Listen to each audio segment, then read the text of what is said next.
From the National Newsroom of the Canadian Press, I'm Rob Westgate. Crews are fighting a wildfire some 60 kilometers outside the city of Nanaimo, BC. Christy Howes, Fire Information Officer with a BC Wildfire Service, says it is proving to be a challenge in more ways than one. She says the region's steep and densely wooded mountainside is tough to navigate. As of Saturday night, 191 properties had been ordered to evacuate, and another 283 were under alert. Meanwhile, special air quality statements and warnings have been triggered right across the country due to the wildfires raging in BC and the prairies. Environment Canada says extremely high levels of air pollution are forecast for parts of the Northwest Territories, Saskatchewan, Manitoba, and Ontario, all of which are already under air quality warnings. Air quality statements, however, are in effect for some areas in British Columbia, Alberta, and Quebec, where poor air quality is expected, but at a lower health risk. And of course, smoke from our Canadian wildfires is hovering over several Midwestern U.S. states again today, bringing with it air quality alerts south of the border. The unhealthy air has found its way over Chicago and the annual Lollapalooza Music Festival, but it's not stopping thousands from attending the four-day event.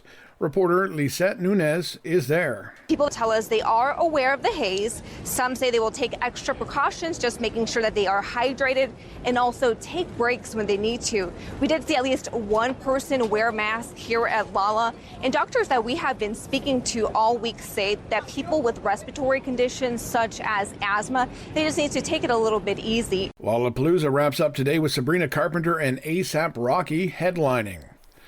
Now, overseas, where Pope Leo has urged Catholic youth to spread your enthusiasm and the witness of your faith when they return home to some 150 countries.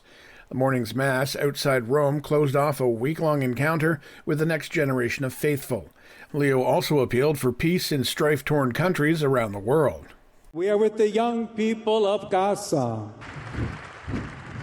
We are with the young people of Ukraine, with those of every land bloodied by war. The Vatican said that more than 1 million young people were present for this weekend's events, along with 7,000 priests and 450 bishops.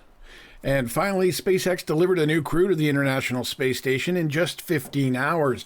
The team, consisting of astronauts from the U.S., Russia, and Japan, all launched from NASA's Kennedy Space Center and arrived yesterday.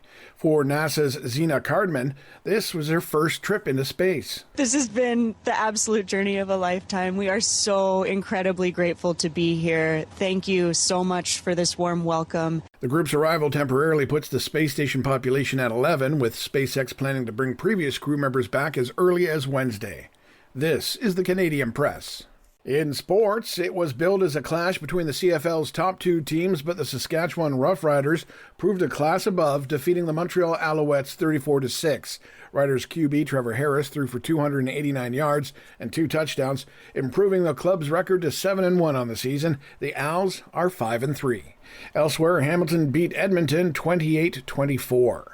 Toronto's Victoria Mboko needed only 62 minutes to beat top-seeded American Coco Gauff at the National Bank Open in Montreal. The 18-year-old Canadian beat Gauff 6-1, 6-4, advancing to the women's singles quarterfinals. That is where she'll next face off against Jessica Buzaz-Maniero of Spain. And finally, Max Scherzer pitched 1-run ball for 6 innings. Bo Bichette added 3 hits as the Toronto Blue Jays beat the visiting Kansas City Royals 4-2.